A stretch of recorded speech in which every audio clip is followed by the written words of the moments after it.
આ બધી જે એન્ટિટી હોય, જે આવા તત્વો હોય, આવી એલિમેન્ટ્સ હોય, એ બધા દિવસે જમીનની અંદર રહે, એટલે ટેલરિક એનર્જી હોય, એટલે જમીનમાંથી પછી રાતના બહાર આવે.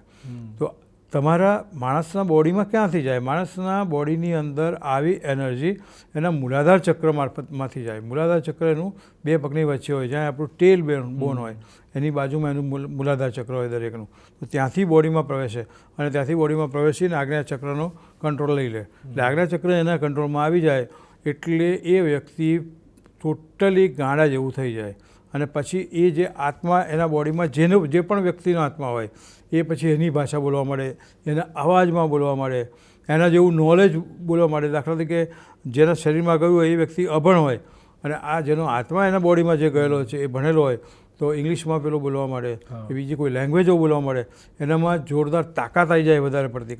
કોઈ દાખલા તરીકે પહેલવાનનું કોઈ બોડી એના આત્મા એના શરીરમાં ગયો છે તો અપ્રતિમ એનામાં તાકાત આવી જાય. આ બધા ઘણા બધા ઇન્સિડન્ટ્સ. બધી વાતો જે માત્ર સાંભળેલી છે સાચી હોઈ શકે છે, સાચી હોય છે, પણ આમાં સાહેબ એવું છે કે 90% વાતો ખોટી હોય છે.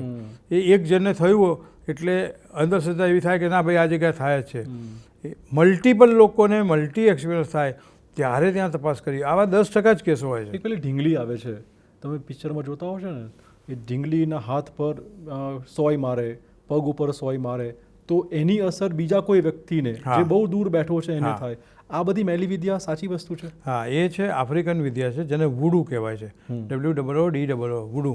આ વુડુ એક બ્લેક મેજિક કરવાની એક પ્રોસિજર છે. જેમ અમે લોકો રેકીમાં શીખાતા કે કોઈ માણસને હીલ કરવો હોય અને એ માણસ ડિસ્ટિંક્ટ પ્લેસ ઉપર છે, એટલે કે યુએસએમાં છે અને આપણે એને અહીંયા રહેલા હીલ કરવો છે, તો અમે એક ઓશિકું લઈએ ને ઓશિકા પર કલ્પના કરીએ કે એનું આ બાજુ માથું છે, આ બાજુ પગ છે, અને પછી અમે એને એ પ્રમાણે હિલિંગ અહીંયા આપીએ અને ત્યાં એનું હિલિંગ થાય. આ એનાથી બિલકુલ રિવર્સ પ્રોસિજર છે કે આપણે હા એને નુકસાન કરવા માટે કરીએ છીએ. ખરેખર બહુ ખોટું છે અને કોઈએ ના કરવું જોઈએ, એનાથી દૂર રહેવું જોઈએ.